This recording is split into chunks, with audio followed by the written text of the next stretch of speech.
Hey everyone, this is Coconut Cakes XD, and today I will be filming a tutorial on the essentials of polymer clay. So of course for polymer clay, you'll be needing the clays. So I'll be showing you the price ranges, the brands, and where to get the clay. So let's start off from the most expensive type of clay, which is Fimo. And Fimo is a clay that is pretty high quality, and it does come in a range of colors. So this is vanilla. I'll show you another example of Fimo. This is the Fimo Classic. That vanilla one was Fimo Effect.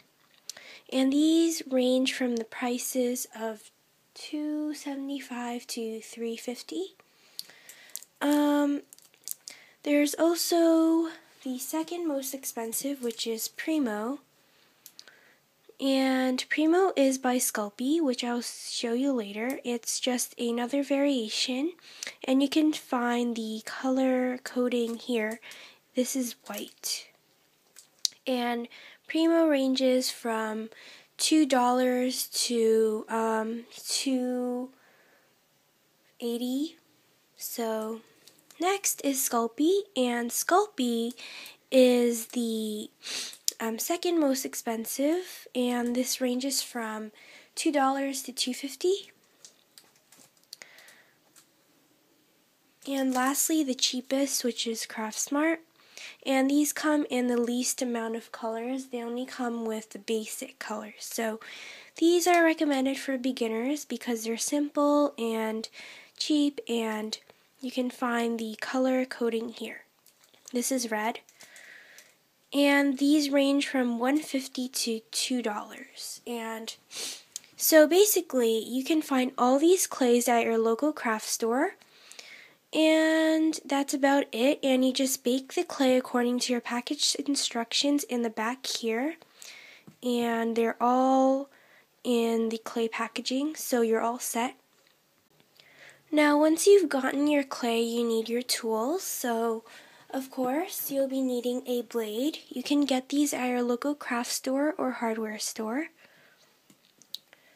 You'll be needing a roller. I just use a marker. A texturing brush. This is a very rough, bristled brush. You can use a tooth brush as well. And this is another blade. This is a heavy-duty blade. And you'll be needing tweezers. These are by Revlon. And those are all the tools. After the tools, there are also brushes and other essential things. So you'll be needing a pretty medium-sized brush, and this could be great for glazing, and I'll explain that later. You'll also be needing some ball tools. These are the ones I use, and you can find ball tools at your craft store or online.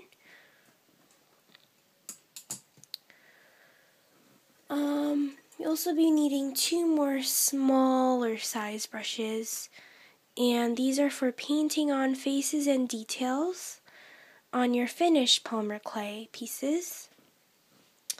And you'll be needing a gigantic brush, and this is for shading and texturing your breads to make them look baked and realistic. So as you can see, these are a ton of tools. So yeah. For the glazing, I use triple thick, and this is by Americana. And I prefer triple thick because after you bake your charm and you paint them, you glaze them with this. And there are different brands of glaze. There's Sculpey glaze, triple thick, and there's also tons of other glazes, and You can find glazes at your craft store or hardware store. And you can also use floor and tile finishes for a substitute of glazes. And however, I prefer triple thick because this is the strongest glaze, the most thickest, and the glossiest, and by far the shiniest. In addition to triple thick, you'll also be needing Sculpey, TLS, or translucent liquid Sculpey. They also sell the Fimo TLS, and this is for bonding your clay pieces together. It says bacon bond but it got ripped off, and you can also use this for a variety of other things like making frosting and sauces on your clay pieces. This is not really essential, but it is preferable because these are canes and you can see how tiny they are compared to my nail. Usually these are found online and used for nail art, but they can also be used for decoden in polymer clay and also on your clay pieces to add more cuteness to them. Cookie cutters are really helpful because they can cut your clay in the shape that you'd like. Eye pins, jump rings, split rings, mirror charms, and earring hooks are really important in clay because they can turn your creation into a jewelry piece. And for example, you can use the eye pins to make your creation into a charm, a mirror to make your creation a mirror, and jump rings and split rings to attach the charms to other pieces, and earring hooks to make your charms earrings. And before, when I was introducing the brushes, I mentioned shading and texturing, which I use these chalk pastels for.